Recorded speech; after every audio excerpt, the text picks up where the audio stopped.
Free audio post-production by alphonic.com. Welcome to Sports Management Podcast, where you will hear interesting sports management professionals share their stories, experiences, and passion for the sports management industry. I am your host, Marcus Philipsson. Welcome to episode 197 of Sports Management Podcast. Today's guest is Fabiola Wilcox, the VP of Marketing and Communications at Footballco.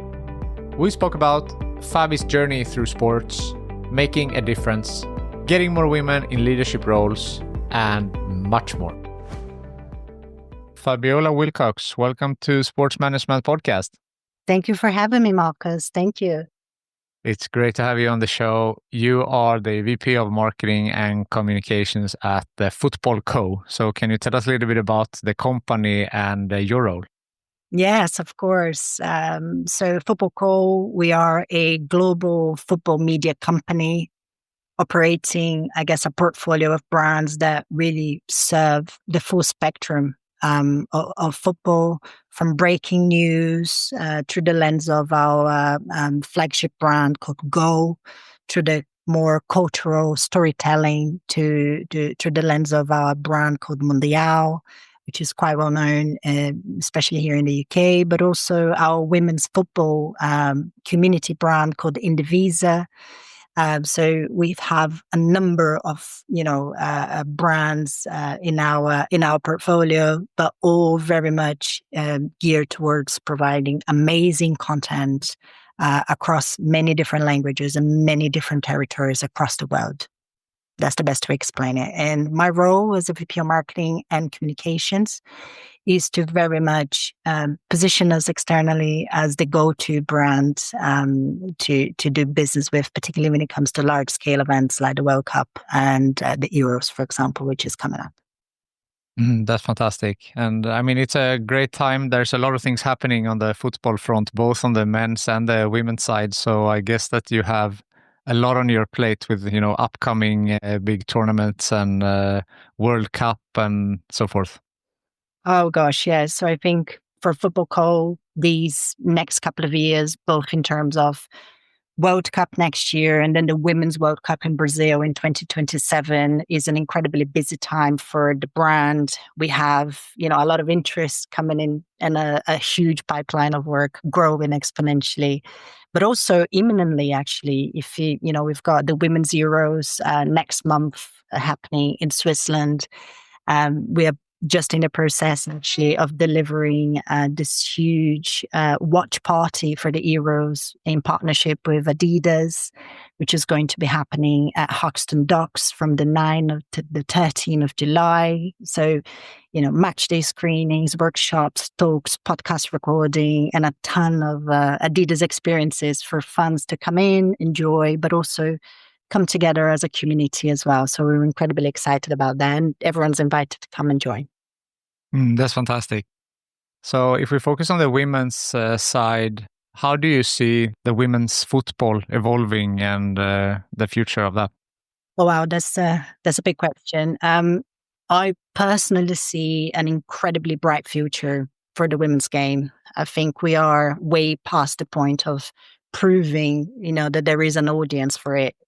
The job now really is about, how do we focus on building an ecosystem that is sustainable and can drive the game forward? So that is kind of where I see an incredibly bright future for the women's game. And also it's worth saying, we all forget that for a very long time, women were not actually allowed to play football. So we had a 50-year ban which we're still trying to close the gap, right? So that's why there was a really good book called The Women's Game by Susan Rack, I think it is, a great author, but is a brilliant reminder of, where we were and where we are now and kind of that history of the ban. So really interesting read for anyone who, is interested in women's football history, but just wants to understand a little bit more about that context. But anyway, I'm going off topic. What I'm trying to say is, phenomenal progress, but it's still a long way for us to go. I think in this race for change, what perhaps is happening is we're trying to replicate in the women's game a lot of what happens on the men's game.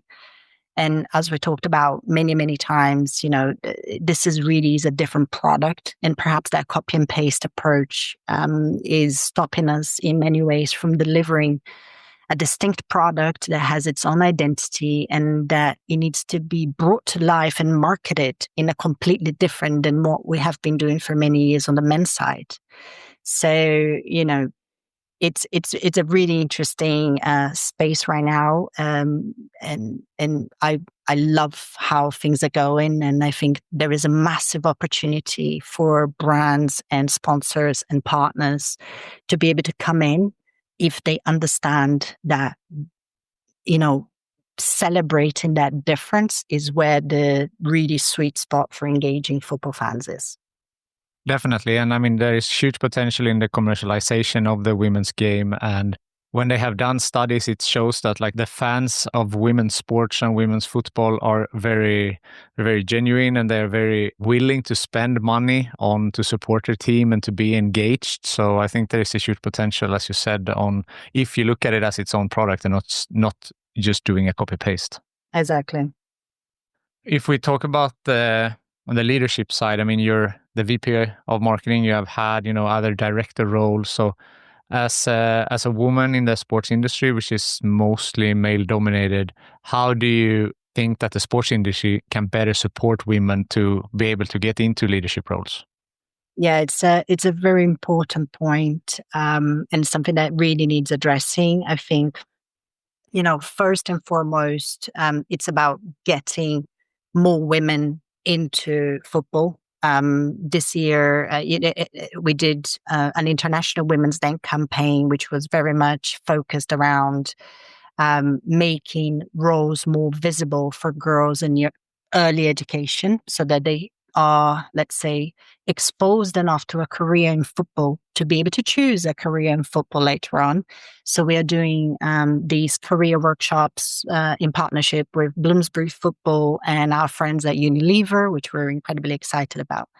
But once we get those, young talent into the sport, I think then the job becomes, how do we keep them? How do we nurture them? How do we coach them into becoming the next generation of female leaders in sport? So I think that's really important. And then later on, then the job becomes slightly different, is how do we bring back moms into the business of football after having had children, for example. So with things like job sharing opportunities, part-time and hybrid opportunities, flexible working, enhanced maternity and paternity leave, all of those things that really will make a difference and mean that moms are not being asked to choose whether they want to get back to work or look after their children. So I think understanding that one size doesn't fit all and having the right practices in place to accommodate those differences, I think that's absolutely key in supporting women in senior leadership positions in sport. I think that there is not a single woman that I have ever spoken with that has left the sporting industry because they didn't like it, but there is about a dozen women that have left because they didn't get the support that they needed. So it's a little bit the same approach as to when we talked about the commercialization. It needs to be, it cannot be a copy paste here either. You need to see that there are specific. It's a different thing. We said with maternity leave, it's different for men and women, obviously, that and coming back from that. So in order to help to make that more seamless. Exactly, because it's like I said, one size doesn't fit all, and I think that is really important to understand. I mean, there will be a lot of women that have children and come back to work very quickly. Others need more time. I remember, recently we have been talking about, extending paternity leave rights, and, Footballco has done an amazing job in doing that recently, which is great to know. But there was a few people that asked, but why paternity and not maternity? And we were like, well, from the moment that you have enhanced paternity leave, you then allow women with different women will have different needs, but it's about, perhaps the husband or the partner will stay more at home so that women can come back to work quicker. So there is different needs for different people. And I think it's just understanding that those differences and being able to cater for that.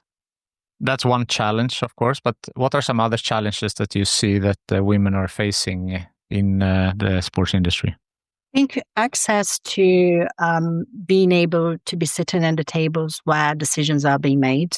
I think that is something that is important to acknowledge, particularly when you look at the makeup of boardrooms and senior leadership teams in clubs and federations, for example. It's safe to say a lot of work needs to be done there, and perhaps access to those roles is incredibly difficult for women. So, from the moment that we start to nurture those professionals and those leaders in, any working environment, you're going to see a huge uplift in the percentage of women sitting in these positions, and inevitably having a more diverse, makeup of your boardroom will enhance the business of football, right? Like it did for any other industry. So diversity really drives, innovation through friction, and it's something that I truly believe in, and is really important that we all make a conscious effort to make that change. And this is where we need allies, right? We need a lot of allies across the board to be able to make that change happen, whilst we're not yet a big percentage of decision making when it comes to the corridors of power, let's call it. So when you say allies, is it like male allies or both, or from, where do you need that support? Absolutely. So, I mean, male allies who understand that their voice is incredibly important in making a change for women in the workplace, whether it be in football or elsewhere. You're someone who has made this journey within the sports industry and gotten to executive levels in this industry. So if we talk about your journey, how did you get into the sports industry in the first place? And if we work ourselves through your journey to where we are now? I think if I was ever going to work in sport, it had to be football, just to start there. Football and F1, actually. So much now, but when I was growing up, I was obsessed with Formula One. I think most kids in Brazil who grew up watching Ayrton Senna were absolutely in the same position. But anyway, so football has always had a sweet spot for me, right? I still remember very, early on, World Cup in 1990, for example, in Italy. I think Brazil was playing Argentina, quarterfinals. I remember me watching the game at home with my friends and family.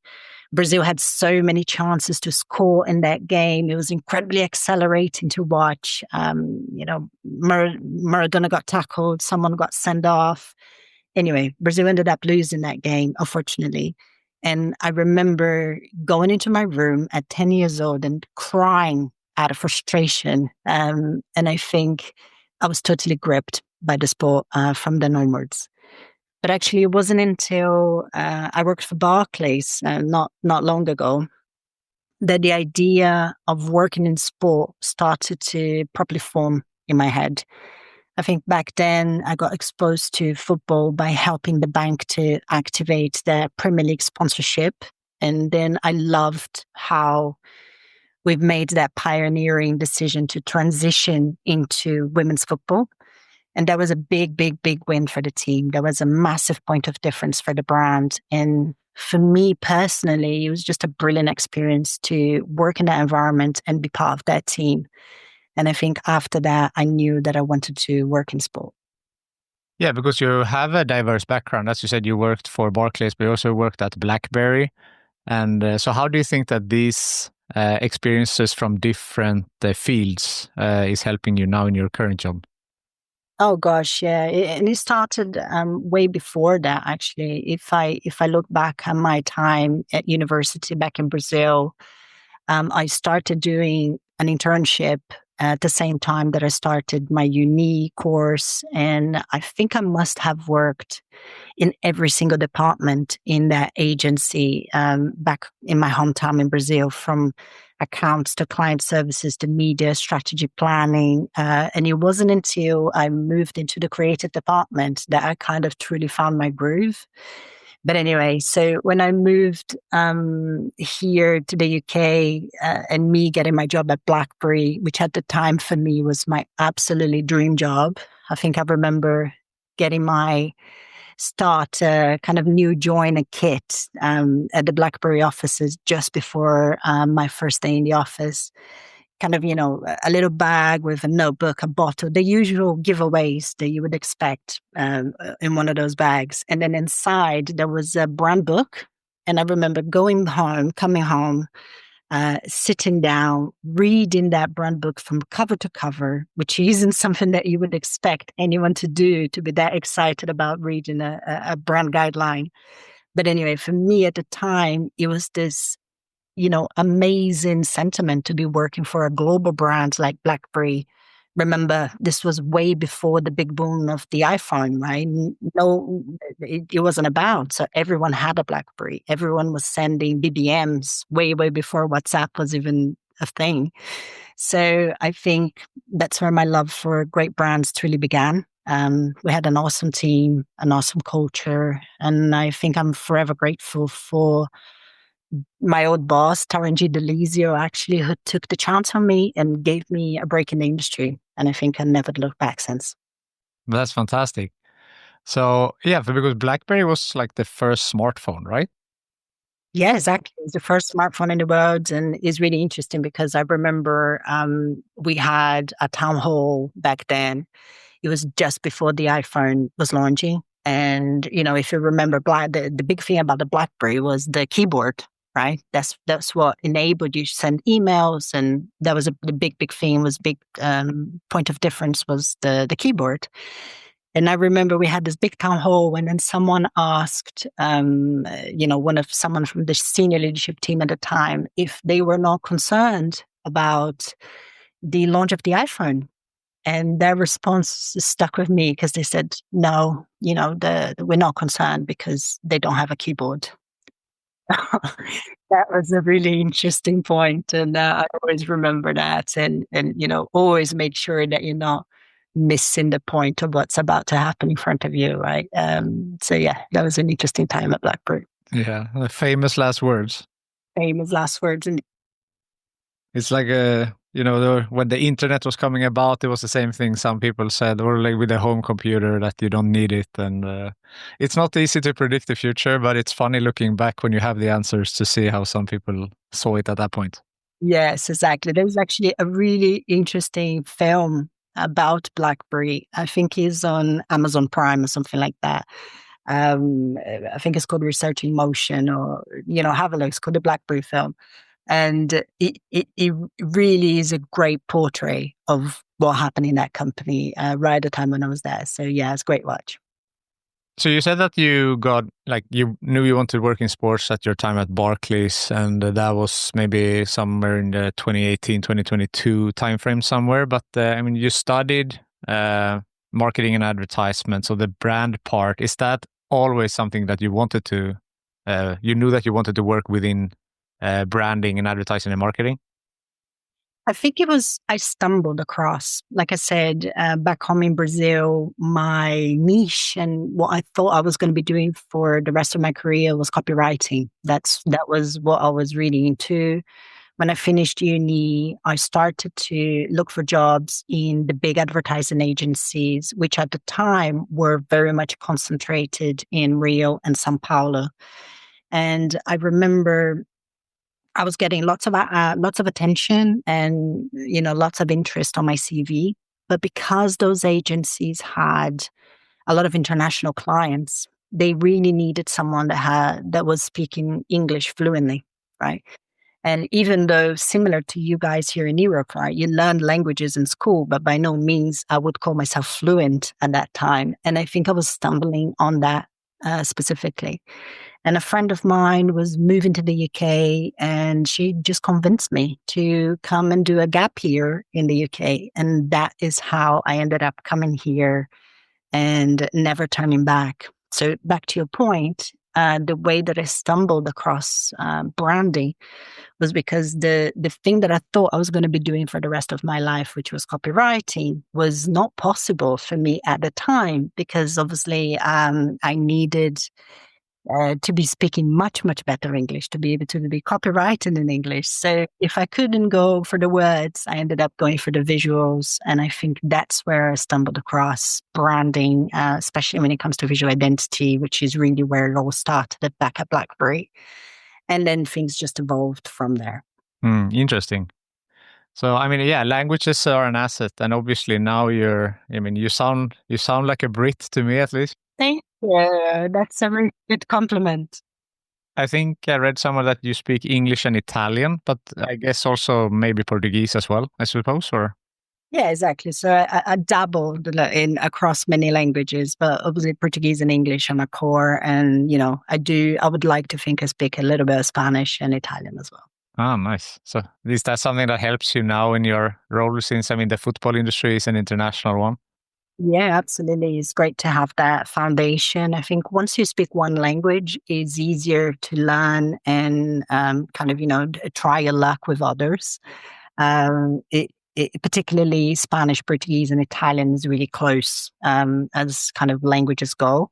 So it's a great foundation to be able to communicate. And ultimately, this is what it's about, right? It doesn't matter grammar or expressing yourself perfectly. It's not about that. It's just about communicating. That's true. I don't think we mentioned it yet, but you also worked at the Southampton Football Club. So how was it like to work for a club versus now when it's more, more general within the sports industry? It was incredibly exciting. I think the way that came about was interesting as well. After COVID, again, I was working for Barclays. I wanted to take a little bit of time off. So I planned that in 2020. I knew I was going to do that in 2021. So, like most people, I didn't do much during COVID. So I saved some money and kind of organized myself that way. And then I went to spend some time back home with my mom, my friends back home in Brazil. So probably I would say maybe 2 or 3 weeks after I was there, I got calls about 2 roles out of the blue. So the first one was a dear colleague of mine who was going on maternity leave, and she wanted someone to come and cover her time off. And I was talking to her about this role. And then all of a sudden, the following week or a few days later, I got a recruiter calling me saying that Saints wanted to talk to me. I think the chief commercial officer at the time, who was David Thomas, was looking for someone to come and lead this new brand experience and comms function that they were setting up in the club. David was a ex-Virgin man. He was a brand man, understood the value of brand and how clubs really need to be acting much more like consumer brands, particularly because it makes so much sense commercially. But anyway, we had a few online chats and things just progressed really quickly from there because by the time that happened, I was already negotiating my offer with this other finance brand, which must remain anonymous. And then anyway, Saints having this great deal of experience in how transfers work in the world of football, they've managed to close the deal pretty quickly. And before I knew, I was on a flight back home to England to do my first home match against Liverpool. And it was, incredibly exciting time working for Saints. I think on that game, we drew 4-4 against Liverpool at home. And yeah, I was absolutely hooked in working in football from then onwards. Yeah, I understand that. And then after that, moved on to Footballco, where you are now. So are there any particular moments or takeaways that you have taken so far in your time at Footballco? Oh gosh, yes. There's so much amazing work happening at Footballco. particularly around the women's game. Obviously, we've got Indivisa. We talked about what we're doing for the Euros here, but in North America, there is this exponential growth of women's soccer, which is great to see. We have just acquired a brand called Soccer Girls Problems, which is almost like a one-stop shop for girls soccer in the US. So we are in the process of rebranding and kind of almost bringing that into the fold of the Footballco ecosystem. So it's really, really exciting. We are, launching new programs, new formats, particularly for Mundial. We are expanding our footprint beyond our print business. We have just launched a digital content proposition, which really is about bringing football culture in long form content to fans online. So we're incredibly excited about that.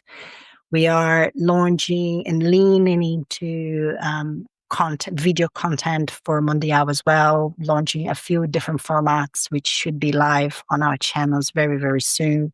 Working with a number of brands. We have just launched our Puma King boot in partnership with Puma, which are, something that was a dream project for everyone involved in Mundial and at Footballco as well.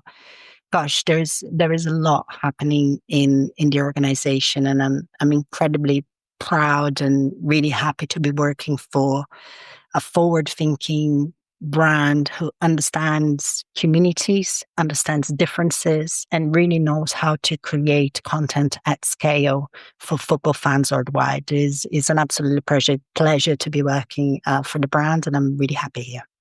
That's fantastic to hear, and incredibly exciting to have so many important projects also that will make a change in the sports industry.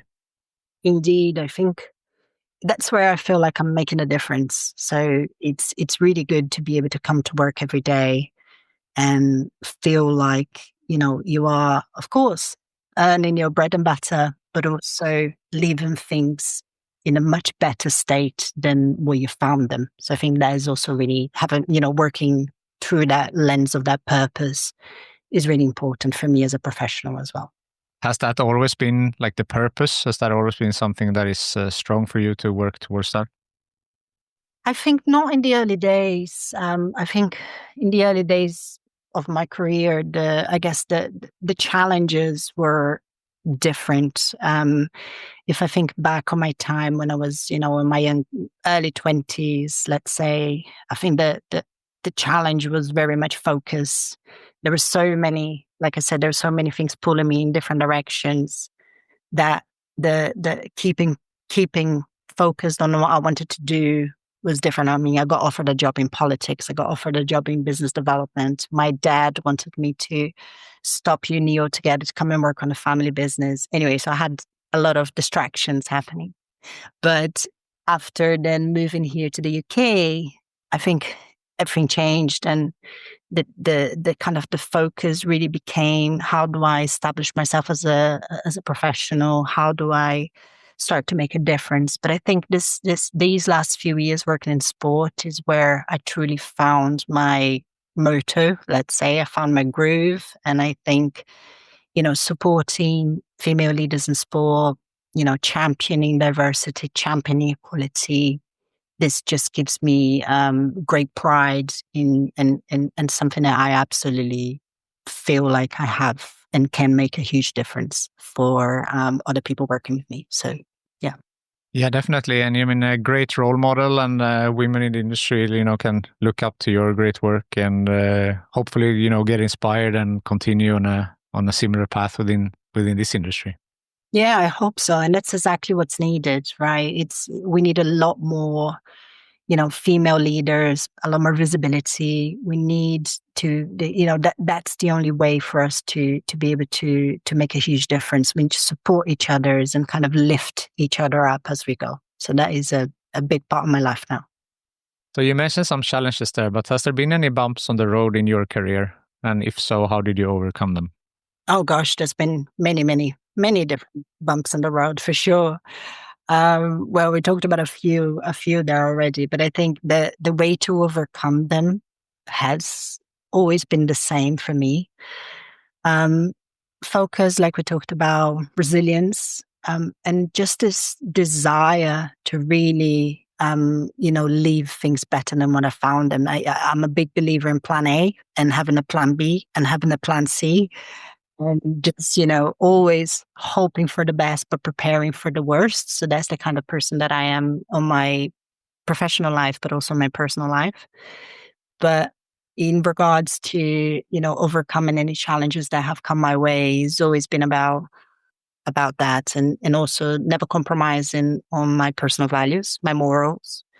Being a great role model for the people that I work with, and trying to, do great work, but always with that growth mindset, because I think, that's what working life is about, right? You solve one problem, then there's another problem, and then you solve that problem, and then another problem comes along. And I think by the time you resolve all of those different problems, you get to go home at the end of the day, right? But and that goes around and again and again and again. And I think it's really important for young people coming into sport, coming into any industry, to be fair, to have that really clear view of what working life is. Is about having fun, making sure that you're making a difference, having integrity, and then most importantly, having resilience, because, every day there's a new challenge that you need to overcome. And I think that's how I live my life. I love that. And, mention some bumps, how you got over it, and some great advice there as well. Is there something I haven't asked you yet that you want to mention? I think it would be nice for us to talk about the current state of where we are. We talked a little about female leadership, and perhaps, what else can we do? What steps could we do to try and close that gap? So I think, as we talked about, Marcus, progress is happening and it's great to see, but I think there is still a long way to go. And the way for us to close that gap is for us to understand that, actively we need to lean into it with intent. If we know we are underrepresented in some areas, we need to make sure, recruitment practices are right, and hiring processes are spot on. And we're doing everything we can to be able to not just bring women to sport, but keep them here. I think that's incredibly important. And how do we do that? How do we deliver that sustainable effort at scale and for the long term? That's what I want to, people to be talking about and focusing about. Yeah, and that's really important. So, what can, someone like us who is in the industry, and we are in different parts of the industry, but what are some tangible things that we can do, or maybe think about, or actions to make maybe just a small, change for the better? Yeah, you need to speak. You need to talk. Because I think every day we see and we hear things that doesn't feel quite right in the industry. And it's really important that we all, are not afraid to bring that up to the surface and discuss it and call it out if something isn't quite right. Because I think that's the only way that things will change. And having that emotional safety in teams is incredibly important. I think that's why I feel so lucky to be working what I am, because I currently have that in my role. I know that if something isn't going quite well, I can have a conversation with my manager, an honest conversation with my manager, and together we're going to sit down and resolve it and move it forward together. And I think that's really important. But I also know that's not the experience that everyone else is having in the industry. So that's what I would like, everyone to be in that position. So being able to speak up, and if you see something that isn't quite right, and just actively creating the right environments for those conversations to even take place, and creating space for that movement to grow and to take over. That's really important, and great that you brought that up. Indeed, yeah. It's a lot, but that's where it all starts. Definitely. I'd like to end on a networking question. It's a little bit on the spot question, but do you think there is someone from your network that would be a good guest on this podcast? Oh, I was just looking at your previous podcast just before I joined the call. And one person that came to mind, I don't know if you know her, but she's called Mary Connor. She's the US Executive Director for Footballco. Footballco is an incredibly renowned organization which uses let's call it the power of football to really bring people together and deliver positive impact in society. So brilliant people to work with. Mary is a legend, actually. So anytime that you speak with her or with her team, is always a blessing, and you kind of leave the conversation feeling inspired. She is currently helping us deliver a program called Go Projects in the US, where we're going to fuse music and football and then work with different communities in places like Denver and Atlanta. So she would be someone who has brilliant stories to tell. And I'm actually really looking forward to working together with Mary, the team at Footballco, in the lead up to the World Cup next year. And then, of course, the Women's World Cup in Brazil in 2027 to deliver some really inspiring stories that will, not just enhance fans' experiences and bring more people into the sport, but hopefully change the direction of the women's game altogether for good. Yeah, that's a great guest suggestion, Mary Connor. Fabi, thank you so much for taking the time to be on Sports Management Podcast and for being a great role model and professional in the sports industry. Thank you so much for having me, and all the best with the podcast. Thank you for listening to the Sports Management Podcast. Please hit the subscribe button so you don't miss out on any upcoming episodes. Also, feel free to leave a comment about what you thought about this episode. If you want to get in contact with me, send an email to sportsmpodcast@gmail.com or hit me up on Facebook, Twitter, or Instagram @sportsmpodcast. Free audio post-production by alphonic.com.